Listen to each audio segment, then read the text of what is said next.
Hello दोस्तों, स्वागत है आपका स्टडी अड्डा 247 में। मैं हितन राज पुरोहित आप लोगों के लिए वीकली करंट अफेयर लेके आया हूँ।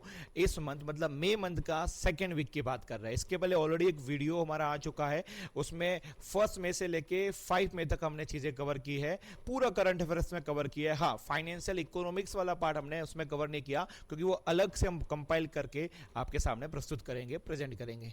ठीक है, तो ये जो आज वीडियो है वो 6 to 12 मंथ के 12 मई के का जितना भी करंट अफेयर वो कवर करेगा। इकोनॉमिक वाला पोर्शन अपॉइंटमेंट वाले क्वेश्चन हो गए, या उसके बाद में आप देख सकते हो ऑब्ituary वाले हो गए, स्पोर्ट्स वाला पार्ट हो गया, साइंस वाला पार्ट हो गया, ये अलग से कंपाइल करके बनाएंगे भविष्य के अंदर, तो आपके सामने वो भी आएगा। ठीक है, तो आज का अपना पहला है न्यूज, आप देख सकते हो डेज से मैं स्टार्ट कर रहा हूँ, दिन से ही शुरुआत कर रहा हूँ। ठीक है, तो वर्ल्ड अस्थमा डे कब मनाया जाता है? 6 मई को। क्या ये डेट फिक्स है? नहीं, बिल्कुल भी फिक्स नहीं है ये। ठीक है, ये एक्चुअली क्या कब मनाया जाता है? First Tuesday of the May. तो ये आपको याद रखना है। और इस साल के first Tuesday of the May में कौन सा दिन है? 6 मई है। ओके, अब जितने भी जो दिन मनाए जाते हैं, डेज होते हैं, जो यूएन के हिसाब से चलते हैं, यूएन के डेजिग्नेटेड रहते हैं, ओके, उनके थीम लाइंस रहते हैं। और डे क्यों मनाए जाते हैं? अवेयरनेस के लिए। तो अवेयरनेस उनका पर्पज रहता है। और थोड़ा बहुत जितने भी डेज में बताऊंगा उनका थोड़ा इतिहास में बताऊंगा। ठीक है, ज़्यादा नहीं, डिटेल में जितना लिमिटेड हमें नीडेड है उतना ही मैं आपको बताऊंगा। पहले सबसे पहले अपने कंपटीशन एग्जाम में उनकी थीम से वो पूछी जाती है। थीम क्या बोली हुई है इसकी? Make in health treatment accessible for all करके थीम आपको याद रखनी है। क्या इतनी बड़ी थीम एग्जाम में पूछी जाती है? हाँ, 4 4 5 5 बड़े बड़े ऑप्शंस रहते हैं। थोड़ा थोड़ा उसमें चेंज करेगा, ज़्यादा चीज़ें नहीं करता है, तो और डिफिकल्ट हो जाता है अगर आप ये पढ़ के नहीं जाते हो तो।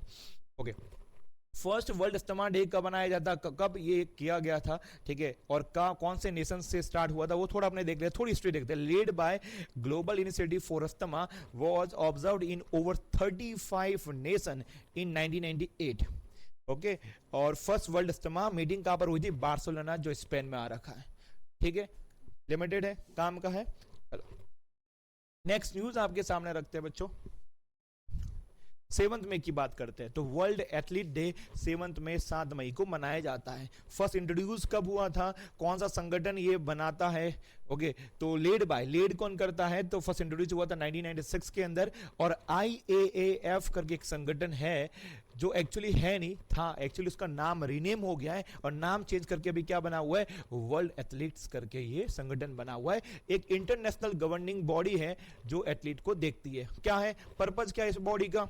ठीक है, to promote youth participation in athlete and spread awareness on fitness के बारे में अवेयरनेस फैलाने के लिए ये सब डेज बनाए जाते हैं। क्लियर है? चलो नेक्स्ट न्यूज पे आ जाते हैं। तो दो तो हमने आज डे पहले ही कवर कर लिए। नेक्स्ट न्यूज कौन सा है? अपॉइंटमेंट पे हम आ गए। एक ही इसमें मैंने अपॉइंटमेंट कवर किया, बहुत सारे और भी अपॉइंटमेंट थे, तो ये मैंने न्यूज अब मेरे सामने आ गए तो मैंने इसको रख दिया। Okay, Prakash Makhdoom appointed as a new MD, मतलब managing director of NFDC। Photo आप देख सकते हो, ये है भैया, ये प्रकाश जी हैं। ओके, फोटो क्यों रखता हूँ? फोटो रखने के पीछे कारण है, जिससे आपकी मेमोरी पे वो चीजें रही, वो आपको जो ऐसा है कि आप एक प्रकाश, यही इनका नाम रखा होता तो हो सकता है कि आपको इतने लॉन्ग टर्म तक याद नहीं रहता। और फोटो देख लिया तो अभी आपके दिमाग में एक इमेज आ गई कि एक है, ओके, ब्लू कलर का शर्ट पहने हुए, स्पेक्स पहना हुआ है, ठीक है, जो प्रकाश है। ओके, और वो किसके हेड बने हुए हैं? MD बने हैं NFDC के। नाम हो गया, अपॉइंटमेंट हो गया। अब NFDC क्या है उसके बारे में थोड़ा जानते हैं। तो देखते हैं। Is the government of India establishment the national film development corporation in 1975 में इसका स्टैब्लिशमेंट हुआ था इस बॉडी का। और ये कौन से मिनिस्ट्री के अंदर में आता है? तो under union ministry of information and broadcasting. और इसकी टैगलाइन अगर देखा जाए तो सिनेमाज ऑफ इंडिया। टैगलाइन बढ़िया है, प्यारी है, और एग्जाम में पूछी भी जा सकती है। हेडक्वार्टर की बात करते हैं, देखो फिल्म के रिलेटेड है, तो फिल्म की बात करते हैं तो बॉलीवुड, और बॉलीवुड कहां पर है? मुंबई के अंदर। तो हेडक्वार्टर इसका कहाँ मिलेगा? मुंबई, महाराष्ट्र के अंदर। क्लियर है? डन है? आगे बढ़े? बढ़ना ही पड़ेगा, क्या ही करेंगे हम आगे। चलो, Indian arm forces launches the operation Sindoor. इसके बारे में ऑलरेडी बहुत सारी न्यूज आपके पास आई गई होगी, कुछ नया नहीं है इसके अंदर, ठीक है, बट इसके बारे में पता होना चाहिए हमें। ऑपरेशन सिंदूर की बात कर रहे हैं। एक्चुअली ये हमें इंडियन आर्म फोर्सेज के द्वारा एक लॉन्च किया गया एक प्रोग्राम है, ऑपरेशन है, ठीक है। ये कहीं ना कहीं आप बोल सकते हैं बदला बोल सकते हैं। किसका बदला है?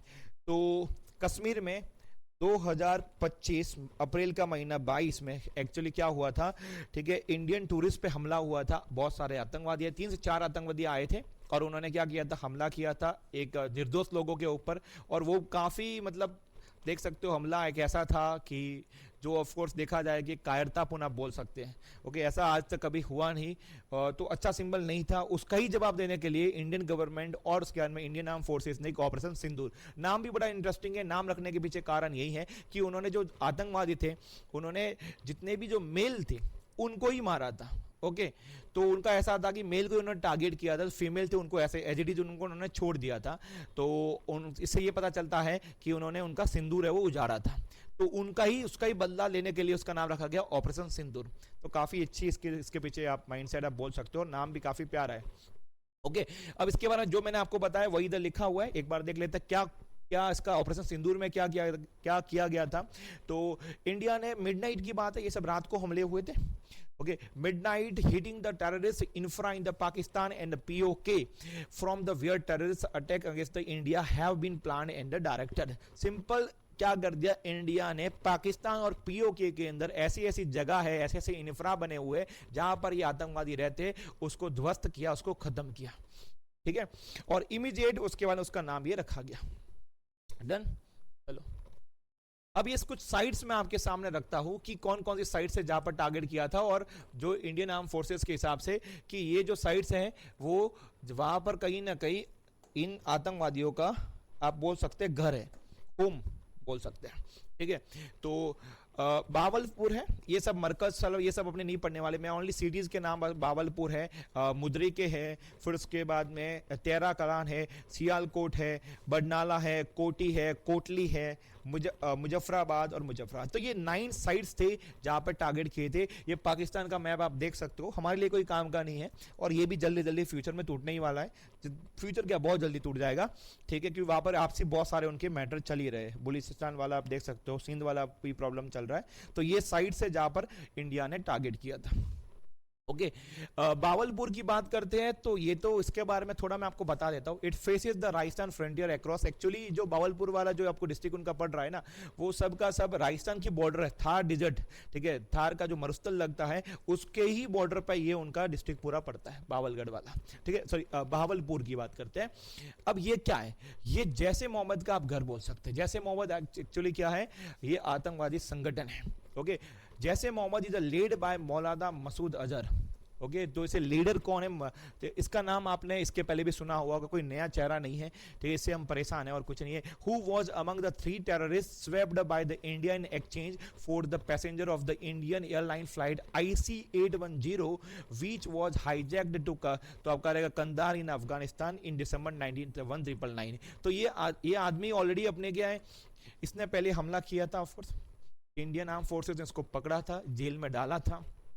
ओके, मगर क्या होता है कि 1999 के अंदर अपने इंडिया का एक जो आप बोल सकते प्लेन है उसको हाईजैक किया गया था, और हाईजैक के अंदर पैसेंजर्स को फिर से लौटाने के बदले उन्होंने क्या कर दिया, इस व्यक्ति को उन्होंने छुड़ा दिया था, और फिर से पाकिस्तान में जाके वो एक्चुअली पाकिस्तान में गया, और जैसे मोहम्मद है, जैसे आप मोहम्मद है, तो ये उन्होंने बनाया। तो ये एक इतिहास बता दिया जैसे मोहम्मद की बात है। उसके बाद में एक्चुअली जैसे मोहम्मद बना था। क्लियर है?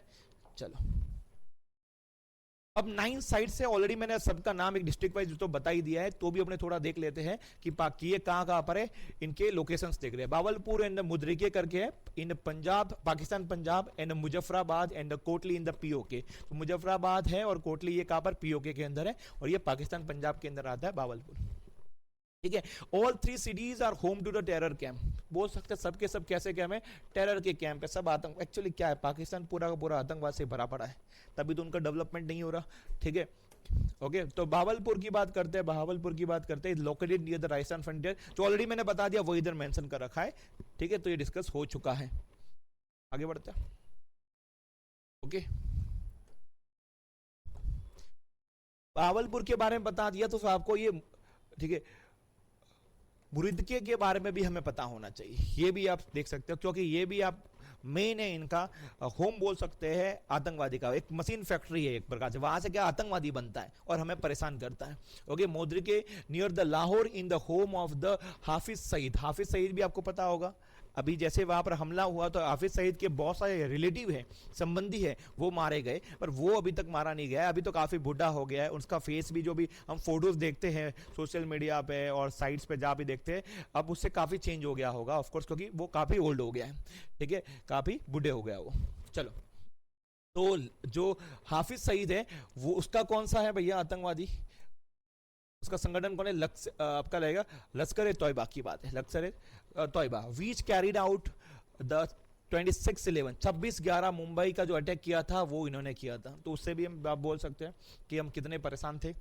और Muridke houses the Markaz e Taiba the base camp of Lashkar e Taiba. तो हमने क्या कर दिया कि उसका जो हेड क्वार्टर था ना, उसके ऊपर ही हमने इंडियन आर्म फोर्सेस ने क्या हमला किया है। ओके, तो ये लोकेशन हमें पता होनी चाहिए, उसके नाम पता होने चाहिए। एक बार वो अपने मैंने आपको गो थ्रू कर दिया कि Kotli in the PoK is directly across the line of the control from the Jammu, और Muzaffarabad is the capital of the PoK, Pakistan occupied Kashmir, उसकी कैपिटल है वो मुजफ्फराबाद है। और वहां पर भी आप पीओके के अंदर भी बहुत सारे संगठन हैं, अलग अलग नामों से बने हुए हैं, और सब के सब आतंकवाद फैलाते रहते हैं, ठीक है, हमें भी परेशान करते हैं, और बाकी उनके अंदर भी बहुत सारे इसके अंदर परेशानी है, ठीक है। चलो फिर नेक्स्ट आगे देख लेते हैं। Central asks several states to conduct the mock drill to evaluate the civil defense preparedness. ठीक है, ये वही है कि जब भी वॉर की स्थिति पैदा होगी तो हम कैसे रिएक्ट करेंगे, हमारे पास प्रिपरेशन है कि नहीं, कि कोई वॉर हो जाता है तो हमारा सिटीजन क्या करेगा, हमारे नागरिक क्या करेंगे, क्या सायरन की आवाज आएगी जिससे लोगों को पता चलेगा, हमें रात के टाइम पे अंधेरा करना है जिससे जो उनके फाइटर्स आए उनको पता ना चले कि इधर हम ज्यादा लोग रह रहे हैं, अर्बन इलाका है, तो वहां पर बमबारी ना हो, ठीक है। तो इसके और हमारे जितने भी डिफेंस फोर्सेज है उनके बीच में कोऑर्डिनेशन है कि नहीं, क्योंकि ये सब बहुत जरूरी है। जब वॉर होगा उस समय सब कोऑर्डिनेशन नहीं हो रहा है और ये सब चीजें अपने सिटीजन को नहीं बताया गया तो काफी हार्म हो सकता है। तो हार्म से बचने के लिए ये सब मॉक ड्रिल वगैरह होती है। अब की बार आप लोगों ने देखी, इसके पहले भी इंडिया पाक का जो वॉर हुआ था उस समय मॉक ड्रिल करवाई गई थी, तो आप अब की बार तो आप लोगों ने लाइव देखी होगी, ठीक है। अब MHA मतलब आपका रहेगा ministry of the home affairs has decided to organise the civil defence exercise across the 244 categorized civil defense district of the country. Actually 244 जो जिले अपने इंडिया के जहां पर संदिग्ध हैं, वहां पर संभावना ज्यादा है। कौन सा, वेस्टर्न पार्ट, ओके, वेस्टर्न वाला पार्ट हो गया और नॉर्थ वाला पार्ट हो गया, जहां से हमें ज्यादा खतरा है कि जहां से वॉर हो सकता है, इनिशिएट वहां से हो सकता है, तो वो जो डिस्ट्रिक्ट्स है उनके अंदर ये प्रिपरेशन की। जो मिडल वाला है और या फिर आप बोल सकते हैं साउथ वाला पार्ट है, वहां पर ऐसे कोई मॉक ड्रिल वगैरह नहीं हुई है। Okay, civil defence districts are those districts which are tactically, जो मैंने बताया वही वाला, tactically and strategically consider vulnerable from enemy attack point of view. Okay, civil defence exercise की बात करते हैं तो इसमें क्या रहेगा, एक प्रकार की प्रिपेयरनेस होगी, aim to the testing how civilian and government system respond during the emergency like a war, missile attack and aerial strikes और डिजास्टर, कि सरकार और सिटीजन कैसे रिएक्ट करती है जब ऐसी सब चीजें घटना घटे तो। Okay, is assess the operational efficiency and coordination of the various civil defence measures including, इस टाइप से। ओके, अब क्या क्या चीजें इसके अंदर इंक्लूड होती है वो भी अपने कवर कर लेते हैं। तो सबसे पहले तो क्या रहेगा कि जो सायरन बज रहे कि नहीं बन रहे, पहला काम, air red warning system siren, ठीक है, वो बजने भी चाहिए, और बजेंगे तो हमें कैसे रिएक्ट करना है वो वाला पार्ट। ओके, फिर उसके बाद में हॉटलाइन से वो काम कर रही है कि नहीं हो रही, रेडियो कम्युनिकेशन लिंक्स है वो एक्टिव है कि नहीं इंडियन फोर्सेस के साथ में, इस सब के सब क्या है टेस्ट किया जाएगा कंट्रोल रूम के साथ। Okay, training of the civilians and the student who protect themselves in the event of the hotline, okay, hostile attack, ठीक है, उसके लिए ट्रेनिंग भी दिया गया था। Provision for the early camouflage of vital installation and update of the evacuation plan and its rehearsal. तो हमारी इंडियन गवर्नमेंट, हमारी भारत सरकार की, हमारे भारत की जो असेट्स है, ठीक है, उनके ऊपर हमला ना हो, उसको बचाने के लिए उसके ऊपर एक प्रकार से ढका जाएगा जिससे वो ऊपर से चीजें दिखे नहीं। ओके, तो उसके लिए आपका ये वाला पॉइंट उन्होंने कवर किया है। ऐसी जो मॉक ड्रिल है वो लास्ट कब हुई थी, तो 1971 में जो इंडिया और पाकिस्तान का वॉर हुआ था उस समय ऐसी लास्ट मॉक ड्रिल हुई थी। डन, चलो अब नेक्स्ट न्यूज आपके सामने, India first mortgage backed pass through certificate listed on the NSC, national stock exchange की बात है। इंडिया का कोई भी फर्स्ट रहता है, कुछ नया आ रहा है तो हमें उसके बारे में पता होना चाहिए और हम वही आपको पता करवा रहे हैं, ठीक है। तो फर्स्ट मॉर्गेज, पहले तो मॉर्गेज क्या रहता है ये हमें पता होना चाहिए। अगर आप अपना घर है वो आप गिरवी रख रहे हो, उसके बदले आप कोई लोन अगर आप ले रहे हो तो मॉर्गेज हो गया, ठीक है, वो चीज हो गया। फिर देख रहे हैं कि mortgage backed pass through certificate listed on the NSC. NSC मतलब नेशनल स्टॉक एक्सचेंज, 1992 में इसका एस्टैब्लिशमेंट हुआ था। हेडक्वार्टर कहां पर है? मुंबई के अंदर आपको इसका हेडक्वार्टर मिलेगा। ओके, निफ्टी 50 का नाम सुना होगा। निफ्टी 50 एक्चुअली एनएससी का ही आप मार्केट परफॉर्मेंस इंडिकेटर है। तो ये थोड़ा एनएससी के बारे में आपको जानकारी मैंने दे दी। अब इधर चलते हैं। ओके, जो न्यूज है आज का वो देख रहे हैं कि mortgage backed pass through certificate, PTC से बोलते हैं, on the NSC. Okay, this were structure by the RMBS development company का नाम पता होना चाहिए। कंपनी ये है RMBS development company and were backed by the housing loan from the LIC housing finance. तो दो कंपनी इसके अंदर इन्वॉल्व है। एक तो आपकी है जो कंपनी है वो आरएमबीएस करके है, और ये लोन किसके बैक द्वारा होगा? एलआईसी हाउसिंग फाइनेंस के द्वारा होगा। अब चलो बोले सब तो समझ में आया, बट ये पीटीसी क्या है? पीटीसी को और थोड़ा अपने डिटेल में समझते हैं कि पीटीसी है क्या चीज। ओके, देखो सिंपल भाषा में पहले मैं आपको पढ़ के बता देता हूं, नहीं पहले आपको समझाता हूं, वही चीज इधर लिखी हुई है। एक प्रकार से अब इन्वेस्टमेंट कूपन या इन्वेस्टमेंट ऑप्शन है। इसमें ऐसा रहेगा कि आप जैसे कोई आप घर वगैरह खरीद रहे हो, ओके, आप नहीं कोई और व्यक्ति कोई घर खरीद रहा है तो उसके क्या ईएमआई उससे पे करने पड़ते हैं। ओके, तो इधर जो आपका एलआईसी हाउसिंग है ना, जो इधर कंपनी है एलआईसी हाउसिंग फाइनेंस कंपनी है, वो क्या करेगा कि बंडल पूरा जितना भी एक प्रकार से जितना पैसा आ रहा है ईएमआई उसका एक बंडल बनाएगा, उसके एक पूल बनाएगा। बंडल की जगह पूल वर्ड इज परफेक्ट है, ठीक है। वो उसका पूल बनाएगा और उसके बेस पे वो मार्केट में क्या करेगा? सर्टिफिकेट लॉन्च करेगा। आप क्या करोगे? उस सर्टिफिकेट में आप इन्वेस्टमेंट करोगे और जो सर्टिफिकेट को कहीं ना कहीं बैक किया जा रहा है मॉर्गेज के द्वारा। ओके, तो ये इसी प्रकार से काम करेगा। आप इसमें कैसे कमाओगे? जो व्यक्ति ने जो लोन लिया हुआ है उसकी ईएमआई जाएगी ना, उसका कुछ पोर्शन आपके जेब में आएगा, ठीक है।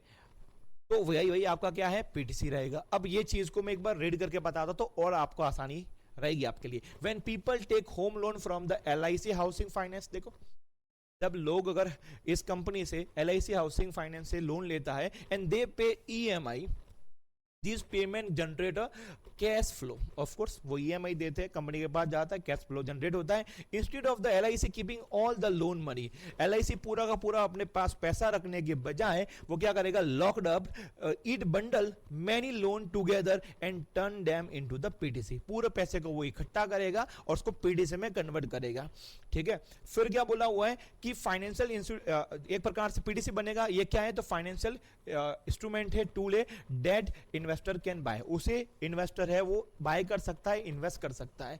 So when you invest in the PTC you are basically buying a share in the someone else home loan repayment. वो रीपेमेंट करेगा, उसके अंदर आपका भी हिस्सा आ जाएगा, तो आपके लिए इन्वेस्टमेंट हो गया। Every month, as the homeowner repay their loan, investor receive a part of those repayment like interest on a fixed deposit। इस प्रकार से काम करेगा।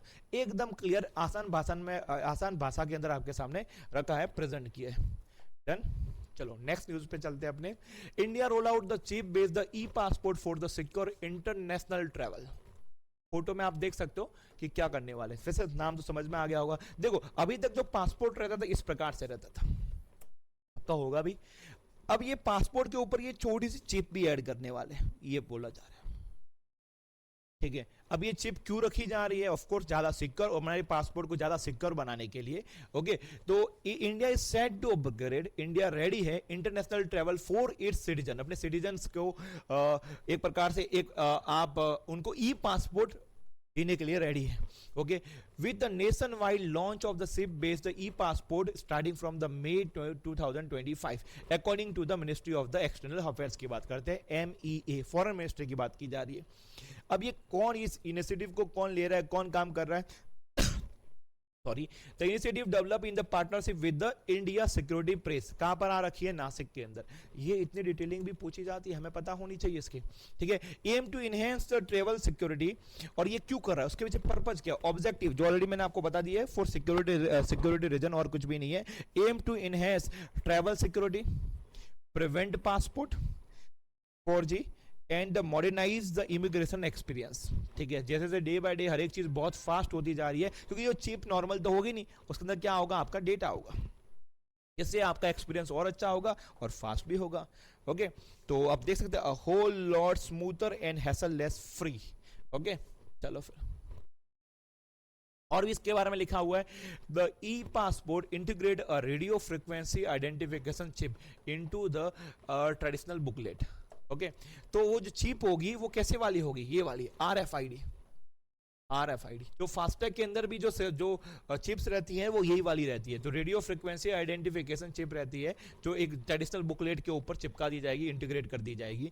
और ये पायलट अभी से पहले से स्टार्ट कर दिया था, अब तो हम रेडी है, वी आर रेडी, ठीक है। The pilot roll out began April 1 2024 में, ये पायलट स्टार्ट कर दिया था। कहां पर? पासपोर्ट सेवा प्रोग्राम वर्जन 2.0। अब आपको ये सब चीजें कहां मिल सकती है, प्रेजेंट की बात करें, करंटली कहां पर ये सब हो रही है, इशूड की जा रही है, तो कुछ लिमिटेड एरियाज है, धीरे धीरे सिटीज ये बढ़ेगी। कौन कौन से? चेन्नई, जयपुर, हैदराबाद, नागपुर, अमृतसर, गोवा, रायपुर, सूरत, रांची, भुवनेश्वर, जम्मू एंड शिमला, ठीक है। क्लियर है, ये बात होगी ई पासपोर्ट के बारे में। Next, what is a orange economy, ठीक है। एक्चुअली मोदी जी ने इसका अपने भाषण के अंदर, स्पीच के अंदर इन्होंने इसका ऑरेंज इकोनॉमी का नाम लिया था, उसके बाद में ये वर्ड काफी पॉपुलर हो गया और वही मैं आपके सामने लेके आया हूं। क्या है ऑरेंज इकोनॉमी और इन्होंने कब ये बात की थी वो देख रहे, ठीक है। तो प्रधानमंत्री मोदी जी ने कब ये बात की? World audio visual and entertainment summit, ठीक है, वेव्स 2025 जो मुंबई के अंदर हुई थी, उसके अंदर उन्होंने ऑरेंज इकोनॉमी की बात की थी, ठीक है। अब क्या बोला? Create in India, create for the world. उस समय इन्होंने एक प्रकार से वो थीम लाइन भी चली थी कि create in India, create for the world. अब क्या है ऑरेंज इकोनॉमी, देखते हैं। ओके, वैसे थोड़ा बहुत तो आइडिया लग गया था, आपको लग ही गया होगा कि जिस प्लेटफॉर्म पे जाकर उन्होंने बोला है, तो कहीं ना कहीं एंटरटेनमेंट के बारे में, अपने कल्चर के बारे में, और कहीं ना कहीं आप बोल सकते हैं आईपीज के बारे में इस बार बात की जाएगी। ऑरेंज इकोनॉमी है क्या? तो इसे बोलते हैं क्रिएटिव इकोनॉमी बोलते हैं। क्या ऐसे बोला जाता है? Creative economy. क्रिएटिव मतलब फिल्म्स वगैरह, ये सब क्या क्रिएटिविटी तो है। Okay, include the economic activity driven by the culture, art, media, innovation and intellectual property, जो मैंने आपको बोला आईपी वगैरह रहता है वो वाला। तो काफी इजी भाषा में इधर रखा गया है कि ऑरेंज इकोनॉमी के अंदर कौन कौन से सेक्टर्स है वो इन्वॉल्व हो गए, क्योंकि it span the film, music, design, gaming, publishing, performing arts and advertising and digital content creation. ये सब का सब इसका ही पार्ट है। की फीचर क्या क्या है एक बार वो भी देख लेते हैं कि ये किसके बारे में रहेगा। कल्चरल सेंट्रिक रहेगा, जिससे क्या रहेगा, हेरिटेज, आर्ट और लैंग्वेज क्या है बड़े, और हमारा ऑल ओवर वर्ल्ड में क्या बढ़े है भैया, सॉफ्ट पावर। आप देख सकते हो यार, हॉलीवुड का हर जगह है। हॉलीवुड में जो बातें होती है, जो कुछ भी अपना प्रोपेगेंडा उनको फैलाना हो तो इजीली फैला सकते हैं। क्यों? हॉलीवुड की मूवी पूरा वर्ल्ड देख रहा है आज की तारीख में। चाइना भी धीरे धीरे चीजों को एक्सपांड करते जा रहा है। हमारी भी अगर मूवीज इतनी बढ़िया हो और वहां पर इंडिया की बात करें, इंडिया का रियल पिक्चर क्या है, इंडिया की प्रॉब्लम्स क्या है, और वो उसके ऊपर बढ़िया आप मूवी बनाओ और वो मूवी को इतना प्रमोट करो, हमारी लैंग्वेज को प्रमोट करो, तो उससे हमारा धीरे धीरे क्या रहेगा, सॉफ्ट पावर बढ़ता है। ओके, तो बाद में हमें कोई भी चीज वर्ल्ड के सामने अगर रखनी है तो काफी इजी हो जाती है। ओके, तो हम इन चीज ये इंडस्ट्रीज का कहीं ना कहीं यूज करें अच्छे से, और बड़ी बड़ी जो नेशंस है उसका यूज करती है। बॉलीवुड का हम प्रॉपर इसका यूज नहीं कर पा रहे, वो अलग बात है, पर धीरे धीरे उस डायरेक्शन में हमारी सरकार काम कर रही है। टैलेंट ड्रिवन की बात करते हैं तो relies heavily on the individual creativity and digital tool के ऊपर। आईपी फोकस, आईपी के अंदर क्या क्या चीजें आती है, कॉपीराइट्स हो गए, ट्रेडमार्क्स हो गए, डिजिटल आईपीज वगैरह इसके अंदर आएगी। और हाई जॉब क्रिएशन किसमें होगा, offer the large scale employment in the media, design and technology, job भी क्रिएट होगी। अगर इन सबको आप ज्यादा फोकस करोगे तो एक प्रकार से आप बोल सकते हैं एक ऑरेंज इकोनॉमी बनेगी। चलो, त्रिपुरा का first green village with the solar power, clean water access आपके सामने आप देख सकते हैं, और उसका नाम क्या आपका रंगाचेरा करके है। ओके, रंगाछेरा इस विलेज का नाम है, इस गांव का नाम है। चलो इसकी डिटेल एक बार अपने पढ़ते हैं। In the Tripura village has earn the destination of becoming the first green village in the state due to efforts of the state government. उनकी राज्य सरकार के द्वारा ये चीज वो अचीव कर पाए। बहुत अच्छी बात है। Yes, Tripura has effectively install a solar plant and the solar based the water आपका रहेगा purifier system in the Rangchara village. Green आया मतलब क्या रहेगा, सोलर का वो यूज कर रहे हैं, थर्मल की जगह सोलर चल रहा है वहां पर एनर्जी, ठीक है, तो ये आपका ग्रीन रहता है। अब Tripura renewable energy development agency is the implementing the authority of the green village. एक प्रकार काफी बढ़िया क्वेश्चन है, ठीक है।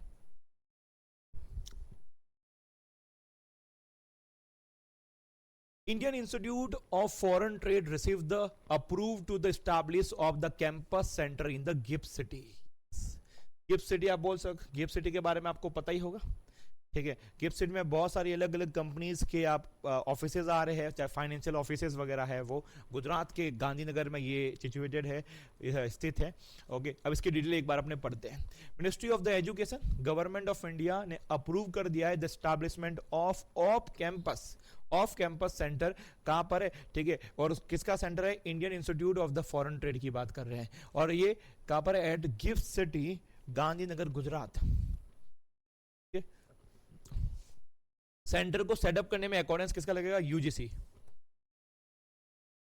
यूनिवर्सिटी ग्रांट कमीशन की बात कर रहे हैं ये वाले। It will offer the IIFT flagship MBA programme, वहां पर आपको मिलेगा। आपको मतलब इसकी अगर आपको पढ़ाई करनी हो तो आप वहां पर जाके कर सकते हो, ये प्रकार से दिया जा रहा है, ठीक है। तो IIFT flagship MBA international business programme along with specialise short term training courses, अलग अलग बहुत सारे इसके अंदर कोर्सेज वगैरह होंगे। ओके, फिर क्या एस्टैब्लिशमेंट इन 1963 किसकी बात की जा रही है आप, ओके, ये बात कर रही है अपने इसकी Indian institute of the foreign trade receive the approval द्वारा, ठीक है, इसकी बात की जा रही है। 1963 के अंदर ये बनाया गया था। Ministry of the commerce and industries and IIFT is a premier institutions dedicated to the capacity building in the international trade. तो इस संगठन के बारे में आपने देख लिया। चलो आगे बढ़ते हैं। India ranked 130 in the human development index 2025। जितने भी इंडेक्स आते हैं वो हमारे एग्जाम में काम के रहते हैं। कहीं ना कहीं इंडेक्स ये 100% राइट नहीं रहते, काफ़ी ये बायस रहते हैं कि कौन बना रहा है और कौन सी कंट्री के द्वारा बनाया गया है, उसके हिसाब से रैंक्स अप एंड डाउन रहते हैं। पर ये ह्यूमन जो डेवलपमेंट इंडेक्स है, इसका कई बार अपने एग्जाम में क्वेश्चन पूछा गया है, तो मैंने आपके सामने ये न्यूज़ लेके आया हूँ। Released by the United Nation development programme UNDP। सबसे पहले तो इस इंडेक्स को कौन निकालता है, वो वाला, ठीक है, उस बॉडी के बारे में आपने देख लिया। और जो ये रिपोर्ट है, ठीक है, ह्यूमन डेवलपमेंट रिपोर्ट की बात, उसका टाइटल क्या है, a matter of the choice people and the possibilities in the age of AI, artificial intelligence की बात की जा रही है। तो ये टाइटल भी हमें पता होना चाहिए। ओके, आइसलैंड इसके अंदर कौन से नंबर पे आता है, नंबर 1 पे आता है, और इसका वैल्यू आपके सामने दिया हुआ है, the top of the index followed by the Norway and Switzerland. Top 3 हमें बच्चों पता होना चाहिए। तो नंबर 1 पे आता है आयरलैंड, आता है आइसलैंड आता है, सेकंड पे आपको मिलेगा ये नॉर्वे, और थर्ड पे कौन है, स्विट्जरलैंड। तो टॉप 3 आप देख लिया। अपना प्यारा भारत आता है 130 पे, जो काफी खराब रैंक आप देख सकते हो। ओके, और सबसे खराब से खराब कौन है, वह साउथ सूडान करके एक नेशन है, वो बॉटम आता है 193, और उसका ये आपका रैंक देख सकते हो, रैंक क्या उसका ग्रेड देख सकते हो। तो इंडिया इंप्रूव्ड, अब बोले ये खराब है बन रही, इसके पहले और भी खराब था। हम डे बाय डे क्या कर रहे हैं, ईयर ऑन ईयर क्या कर रहे हैं, इसमें इंप्रूवमेंट कर रहे हैं, ठीक है, सुधारा हो रहा है हमारे अंदर। India improve it's rank to 130 out of 193। 193 में से 130 जितना अभी तक पहुंचा, ठीक है, on the human development index according to UNDP। वही आपको जो मैंने बता दिया, क्लियर है इंफॉर्मेशन, ओके। अब कई बार एग्जाम को और टफ करना हो तो वहां पर यह भी पूछा जाता है कि जो इंडेक्स बनाई जा रही है उसके पैरामीटर्स क्या, बेस क्या है, ठीक है। तो 3 आपके पॉइंट्स है, उसके बेस पे क्या दिए जाते हैं कि इंडिया 130 पे आ रहा है, बट कैसे, ठीक है, हमें वो देखना हो तो उसके लिए कि लाइफ एक्सपेक्टेंसी एट बर्थ वाला, expected year of the schooling means year of the schooling, कितने साल तक उसकी स्कूलिंग होती है, और लास्ट आपका रहेगा ग्रॉस नेशनल इनकम के बारे में और पर कैपिटा इनकम के बारे में। अगर ये तीनों अच्छे हैं तो ओवरऑल आपका रैंक भी ऊपर होगा, और ये तीनों अगर खराब जा रहे हैं तो हमारा रैंक भी खराब होगा। ठीक है, तो ये भी कई बार पूछे जाते हैं। नेक्स्ट, एक और डे आपके सामने 8 मई को वर्ल्ड रेड क्रॉस मनाया जाता है। It is celebrated to the honour the humanitarian, मानवता के आधार पे work of the millions of the volunteer and staff who serve under the red cross movement. Red cross movement हुआ था, उसके बाद में ये सब चीजें होने लगी। बर्थ एनिवर्सरी किसकी थी, तो आपका रहेगा हेनरी भाई साहब की। ठीक है, नाम क्या है, हेनरी डुनंट करके है, the founder of the international committee of the red cross. ठीक है, रेड क्रॉस। ओके, और फर्स्ट ये एक्चुअली फर्स्ट रेसिपिएंट भी थे किसके, नोबेल पीस प्राइज के। तो ये और भी ज्यादा इंपॉर्टेंट हमारे लिए हो जाता है कि जिसके जो फाउंडर है वो नोबेल पीस प्राइज के पहले आपके रेसिपिएंट थे, पहले इसको प्राप्त हुआ था उनको। ठीक है, और कब हुआ था, 1901 में, 1901 के अंदर। ICRC ने कई बार नोबेल पीस प्राइज जीता है। कितनी बार, 3 बार। ईयर आपके सामने है 1917, 1917, 1944 और 1963, ये ईयर्स आपके सामने। डन। चलो, नेक्स्ट आपके सामने न्यूज है, 8 मई को वर्ल्ड थैलेसीमिया डे भी मनाया जाता है। थैलेसीमिया आपको पता है ये एक प्रॉब्लम है, ठीक है, और ये हेरिटेजल प्रॉब्लम है, मतलब आपके पापा है तो आपके पास प्रॉब्लम हो सकती है, और आप में जो प्रॉब्लम है तो आपके बच्चों के अंदर भी वो प्रॉब्लम जा सकती है। एक्चुअली ये प्रॉब्लम क्या रहती है वो थोड़ा मैं आपको आसान भाषा के अंदर समझाता हूँ। क्या रहे, देखो, thalassaemia is a inherited blood disorder, एक ब्लड डिसऑर्डर है, मतलब खून में प्रॉब्लम है। ठीक है, where the body produce an insufficient amount of the haemoglobin. Okay, जब आपकी बॉडी के अंदर हीमोग्लोबिन है वो अगर कम प्रोड्यूस होता है तो उस समय ये प्रॉब्लम होती है। And the protein in the red blood cell that the carries the oxygen, ये चीज रहता है। ओके, और जब भी ऐसी स्थिति रहती है तो उस समय हमें क्या होता है, अनीमिया रहता है। ओके, तो this deficiency leads to condition called the anaemia हो जाता है। अगर जब ऐसी सिंपल ऐसा जब होगा तो क्या रहेगा, अनीमिया होगा, और उससे क्या रहेगा, हमें वीकनेस आएगा, हमें जो सांस फूलती है वो इसी की वजह से फूलती है। ओके, ऑक्सीजन नहीं मिलेगा ना आपको तो सांस तो फूलेगी। ठीक है, thalassemia is a passed down through the genes from the parent to the childhood, मैंने आपको पहले ही बता दिया। ठीक है, तो ये एक प्रकार से चलती है। उसकी थीम क्या है, together for the thalassemia uniting communities the आपका रहेगा प्रायोरिटाइज द पेशेंट्स। ठीक है, तो बड़ी थीम है। ठीक है, याद रखना थोड़ा डिफिकल्ट लगता है, मगर एक बार पढ़ लेने का तो याद हो जाती है। चलो, नेक्स्ट न्यूज आपके सामने, Kartarpur corridor close for the यात्री। ओके, अब करतारपुर कॉरिडोर है क्या वो हमें एक बार पता तो होना चाहिए। ओके, और ये कोई ऐसा पुराना कॉरिडोर नहीं है। आपके सामने 2 साइड आपको मिल जाएगी, एक आपको पाकिस्तान के अंदर मिलेगी और एक आपको इंडिया के पंजाब के अंदर। ये इनका पंजाब है, ये हमारा पंजाब है, इनका मतलब पाकिस्तान की बात की जा रही है। ठीक है, और ये रहा एक्चुअली। ओके, ये थोड़ा एक बार पढ़ के बताता हूं। The Kartarpur corridor is a visa free border crossing and religious corridor connecting the Gurudwara Darbar Sahib in the Kartarpur, Pakistan to the Gurudwara Dera Baba Nanak in the Gurudwara, okay, Gurdaspur Punjab India. तो ये वाला जो आपको दिख रहा है ना, ये वाला, ठीक है, ये पाकिस्तान के अंदर है, और ये वाला जो आपको दिख रहा है वो आपका रहेगा डेरा बाबा नानक। तो ये वाला जो रूट दिख रहा है, ये कॉरिडोर बनाया गया है, इसे बोलते हैं करतारपुर कॉरिडोर बोला जाता है। एक्चुअली इधर से हमें, अगर जो लोग इन दोनों को मान रहे हैं, ठीक है, उनको यात्री है, ठीक है, तो उनके लिए कोई वीजा लेने की जरूरत नहीं, क्योंकि ये 2 देश हो गए, और देशों के बीच में अगर आपको ट्रैवल करना तो आपको वीजा की नीड रहती है, दोनों देश उसमें एग्री होनी चाहिए। पर इसमें हमने एक एग्री कर लिया था कि इसमें कोई वीजा की नीड नहीं है, हम सिंपल इधर से हम अलाउ करेंगे और वो वहां पर जाएंगे, और वहां के लोग हमारे इधर भी आ सकते हैं।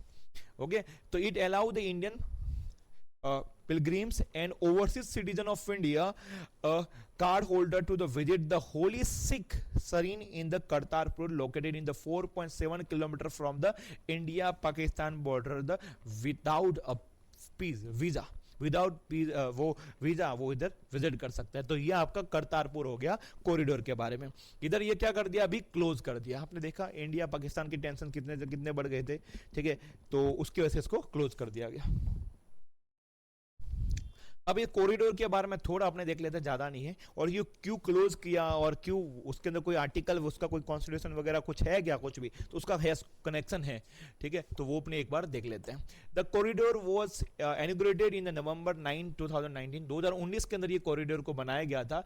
और कब बनाया गया था, कौन सी उस समय पुण्यतिथि थी, तो 550वें नंबर की द बर्थ एनिवर्सरी ऑफ गुरु नानक जी, ठीक है, उनकी बर्थ एनिवर्सरी थी, ठीक है। ये क्या थे, फाउंडर ऑफ आपका सिखिज्म, ठीक है। जो सिख समाज है, सिख समाज नहीं बोले, सिख धर्म है, ओके, उनको फाउंड करने वाले उनका नाम है Guru Nanak ji, who spend his the final 18 साल किसके अंदर के, करतारपुर के अंदर उन्होंने अपने लास्ट, जो अपना लास्ट टाइम रहता है 18 साल वहां पर उन्होंने यापन किए थे। और उनकी डेथ हो गई थी 1539 के अंदर, 1539 के अंदर। In October 2024, India और Pakistan extended the corridor agreement. 2024 के अंदर ही बच्चों क्या कर दिया है, हम ये एग्रीमेंट को एक्सटेंड कर दिया है और 5 सालों के अंदर।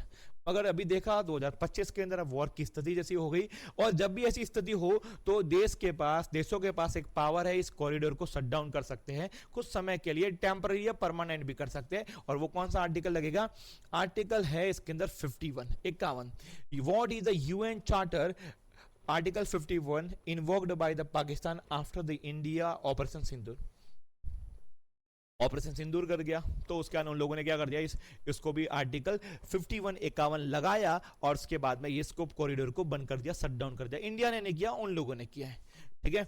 चलो, पाकिस्तान डेप्यूटी पीएम और फॉरेन मिनिस्टर साहब के इस करके है, इन्होंने इसको क्या कर दिया है कि इंडिया ने वॉयलेट किया है आर्टिकल 51, इसकी वजह से हम लोग क्या कर रहे हैं, ये बंद कर रहे हैं। कि ऑपरेशन सिंदूर गया ना, ऑपरेशन सिंदूर के अंदर क्या किया, हम उनकी टेरिटरी के अंदर गए और वहां पर जो जो साइट्स थे जहां पर आतंकवादी रह रहे हैं, उनका कब्जा है, जो भी है, तो हमने उसको हार्म किया, उस इंफ्रा को तोड़ा, ठीक है। तो उनको वो चीज पसंद नहीं आई, कैसे पसंद आएगी, ठीक है। Article 51 of the United Nations Charter is a important provision that recognizes the inherent right of the country to defend itself if attacked। जब भी अटैक हो तो उस समय वो चीज को रोक सकते हैं, ये पावर दिया जाता है, बस, ओके। चल, तो आर्टिकल 51 जो न्यूज में था वो भी इधर कवर हो जाता है। ऑपरेशन सीवा की बात कर रहे हैं, इंडिया पाकिस्तान के टेंशन तो है ही, अभी भी अपने को लगता है कि वॉर स्टॉप हो गया, कल उड़ के फिर से चालू हो सकता है, संभावना कम दिख रही है, पर अगर पाकिस्तानी कुछ करेंगे तो हम उसका आंसर तो देने ही वाले हैं, ठीक है। तो अभी ऑपरेशन सीवा मतलब क्या, महादेव की बात कर रहे हैं, ठीक है। अमरनाथ यात्रा स्टार्ट होने वाली है, बहुत सारे यात्रीगण हमारे इधर से इंडिया से जाते हैं अमरनाथ जी के अंदर, ठीक है, तो यात्रा करते हैं। और वो साइड कैसी आप देख सकते हो कि पीओके से नजदीक पड़ती है, ओके, तो वहां पर हमला होने की ज्यादा संभावना है। तो फिर से वो लोग टारगेट कर सकते हैं हमारे इंडियंस को, ठीक है, टूरिस्ट को टारगेट कर सकते हैं, यात्रीगण को टारगेट कर सकते हैं। तो उससे ही बचने के लिए ऑपरेशन, या कौन सा ऑपरेशन सीवा हमने लॉन्च किया है, और ये है कि उनको प्रोटेक्ट करना है, ये इसके अंदर लिखा हुआ है। डन, चलो। Election commission to launch the unified ECI net app integrating 40+ existing application. देखो क्या हो रहा है, धीरे धीरे हर एक चीज अपने इंडिया में कहते हैं डिजिटाइज हो रही है, डिजिटल हो रही है, ठीक है। तो अभी क्या है, पहले बहुत सारे एप्लीकेशन एक ही सेक्टर के अंदर, सरकार की मंत्रालय के अंदर बहुत सारे अलग अलग साइट्स होते थे, पोर्टल्स होते थे। तो अब सरकार उनको क्या कर रही है, इंटीग्रेट कर रही है, और एक यूनिफॉर्म पोर्टल या फिर सेंट्रल पोर्टल है वो लॉन्च कर रहे हैं। उस पोर्टल पे आप लॉग इन करो और उनकी जितनी भी सर्विसेज है उस सेक्टर के रिलेटेड है, मंत्रालय के रिलेटेड है, वो सब के सब आपको मिल जाएगी। बस यही प्रोसेस है और कुछ नहीं है। अब एक बार मैं आपको रीड करके बता देता हूँ। Election Commission of India has announced the development of the ECI Net, a unified digital platform to simplify and streamline election-based related services आपको provide करेगा। Okay, ECI Net is a comprehensive digital interface being created by the ECI, Election Commission of India, to unify, मतलब क्या करेगा, uniform करेगा more than 40 existing mobile application and web application। Okay, और एक ऐसा platform बनाई जाएगी जो सिंगल सेंट्रलाइज सिस्टम होगा और यूजर फ्रेंडली भी होगा प्लेटफॉर्म। ओके, चलो आगे बढ़ते हैं। नेक्स्ट न्यूज आपके सामने है। Okay, India is set to receive the INS Thamel, okay, Tamal, okay, its second advanced stealth frigate built by the Russia under the Rivak 3 class deal, okay। तो सबसे पहले तो ये देखते हैं कि फ्रिगेट, ये देखो फ्रिगेट इस टाइप से आपको दिखती है, ऑफ कोर्स ये नेवी के लिए है, ठीक है। देखो एक बार मैं पानी भी लेता हूँ यार।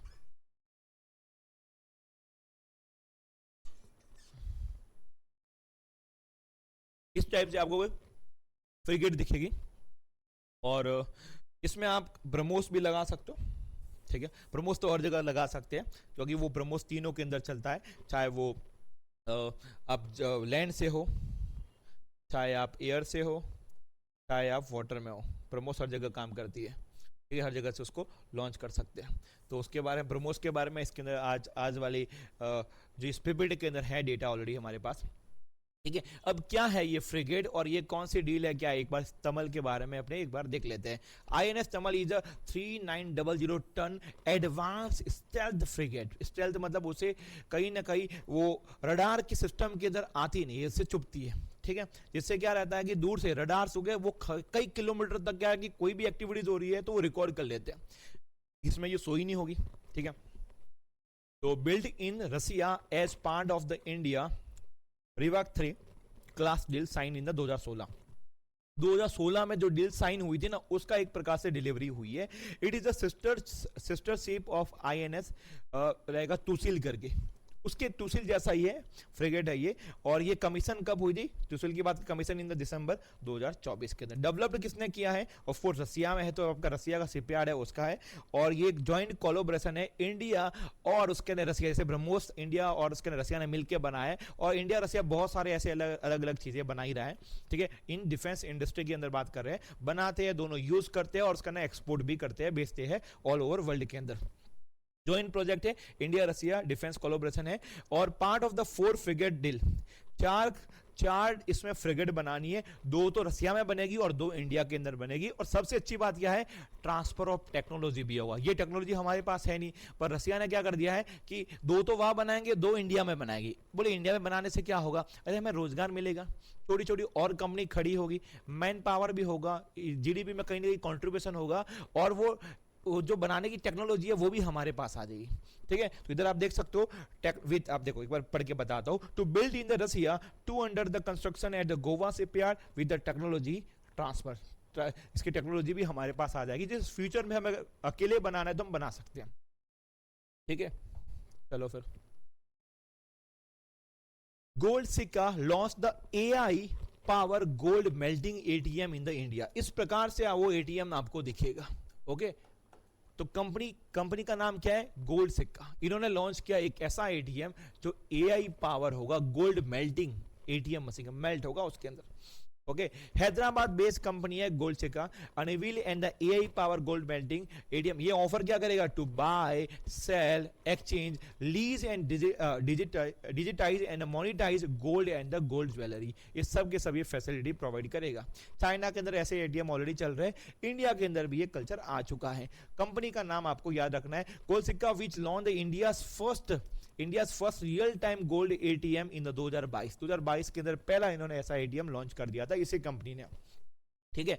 Is introducing the next generation ATM which incorporate advance feature that redefine gold transactions को जो डिजिटाइज करेगा, बहुत फास्ट करेगा, okay. The machine offers an integrated, आपका एक प्रकार से एआई एक्सपीरियंस, वो एआर एक्सपीरियंस देने का कामकाज करेगा, और कहीं ना कहीं फास्ट ट्रांजैक्शन हो गए इसके अंदर, ठीक है।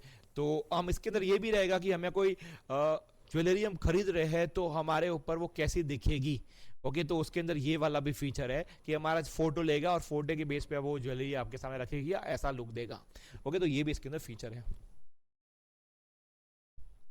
चलो, the process of the depositing the gold in the ATM and the getting the money in the bank account will take approximately time of the 30 minute. 30 minute का समय लगेगा ये प्रोसेस के अंदर।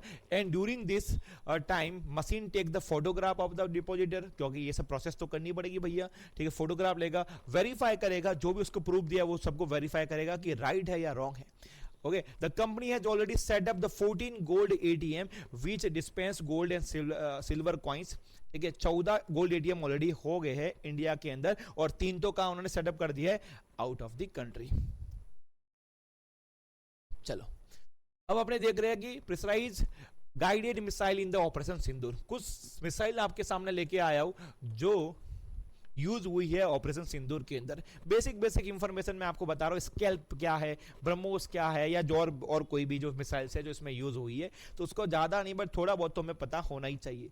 ओके, तो इंडिया ने टारगेट किए थे 21 terror camp across the 9 location मैंने आपको बताई है, ठीक है, in the Pakistan and the Pakistan occupied Kashmir in response to the Palgam terror attack। Okay तो ये तो ऑलरेडी हमने बता दिया, और इसमें कौन कौन सी स्ट्राइक के अंदर जो मिसाइल है वो यूज हुई है, तो इसे आपका स्कैल्प, हैमर, ब्रह्मोस, एन आपका रहेगा, ये आपका रहेगा लॉइटरिंग करके है, ठीक है, और ये सब यूज हुई है ensuring the minimal collateral damage.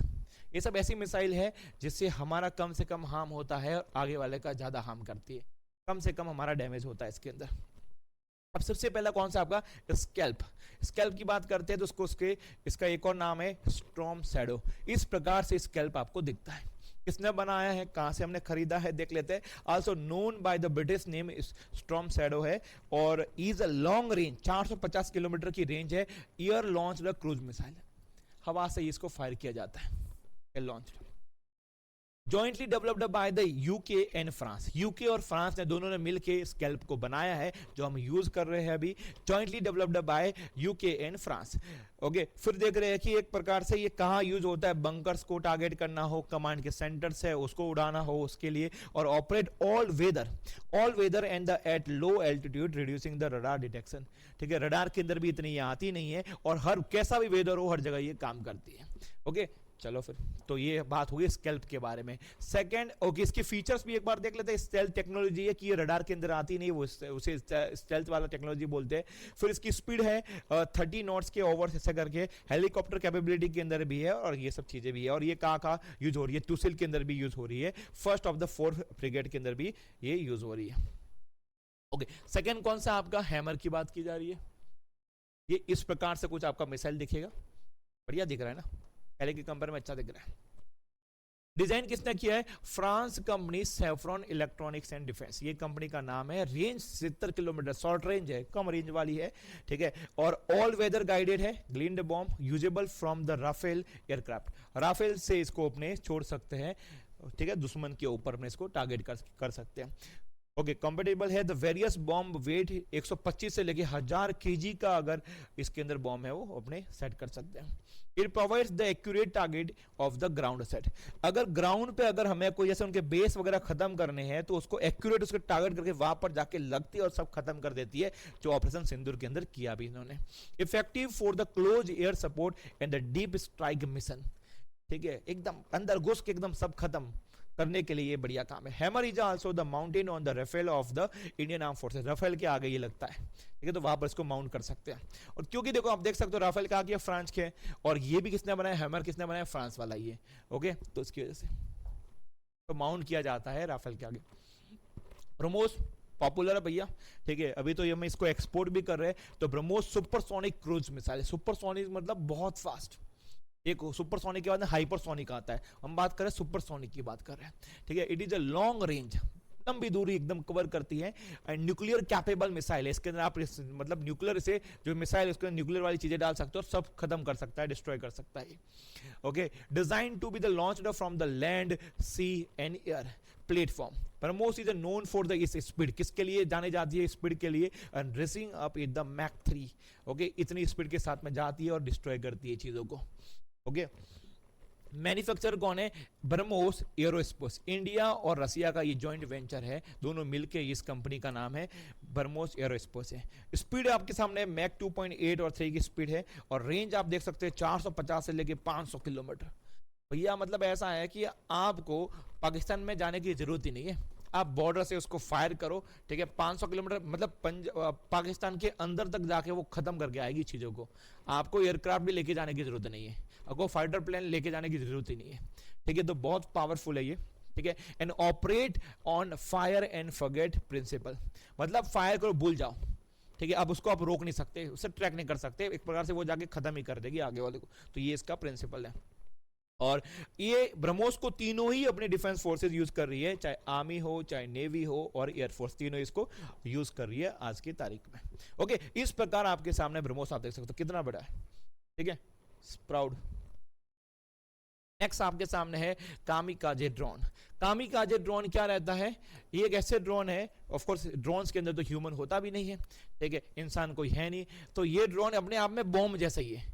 ये उड़ते हैं और जो उनको एक डिजाइन किया जाता है कि भैया ये लोकेशन है, वहां पर जाके तुम जाके फट जाओ, और जाते खुद ही जाते गिर जाते फट जाते हैं। सुसाइड बॉम्बर आप बोलते हैं ना, सुसाइड वाला एक ह्यूमन वाला होता है, ये ड्रोन्स है, ठीक है। काफी सस्ते आते हैं, अच्छे रहते हैं। जापान ने एक्चुअली ये कामिकाजे ड्रोन है, एक्चुअली ये जो नाम दिख रहा है ना वो जापान के हिसाब से जापानीज ने वर्ल्ड वॉर में यूज किया था, ठीक है। तो आज की तारीख में जितने भी देश है इस ऐसे ड्रोन को यूज करता है। एक्चुअली क्या रहता है, एयरक्राफ्ट वगैरह रहता है, उसमें क्या है कि ह्यूमंस रहते हैं, तो उनकी जान बचाने के लिए और हमें आगे वाले को हार्म करने के लिए ऐसे ड्रोन अभी हर कंट्री के पास है, इवन पाकिस्तान के पास भी है, ठीक है। और पाकिस्तान ने कहां से लाया? टर्की वगैरह, टर्की चाइना इनको ये सब एक्सपोर्ट करते हैं, ओके। तो यूज क्या है आपका? सर्विलेंस के लिए, precise attack after the target identification. मतलब ये पूरा इसके कैमरास वगैरह रहता है, जैसे लास्ट तक ये ट्रैक बताता है, जैसे ये लोकेशन है तो इधर तक आपको बताएगा कि हाँ, और जैसे ही एकदम कैमरे में हर एक चीज रिकॉर्ड होती है, जैसे वो फटेगा और उसके बाद में बंद हो जाएगा, ये चीज। फीचर क्या है? Can hover over a battlefield and strike opportunistically effectiveness against the mobile और द टाइम सेंसिटिव टारगेट है। Enhance the tactical advantage with the minimal risk of the personal की कोई इधर पर्सनल का इधर रिस्क वगैरह नहीं रहती है, ठीक है। तो चार चीजें मैंने आपको बता दी है जो यूज हुई ऑपरेशन सिंदूर के अंदर, क्लियर है। इसके अलावा न्यूज में S-400 भी आया, तो S-400 के बारे में थोड़ा हम जान लेते हैं, ठीक है। तो S-400 को इंडियन आर्म फोर्सेस क्या बोलती है कि ये तो हमारा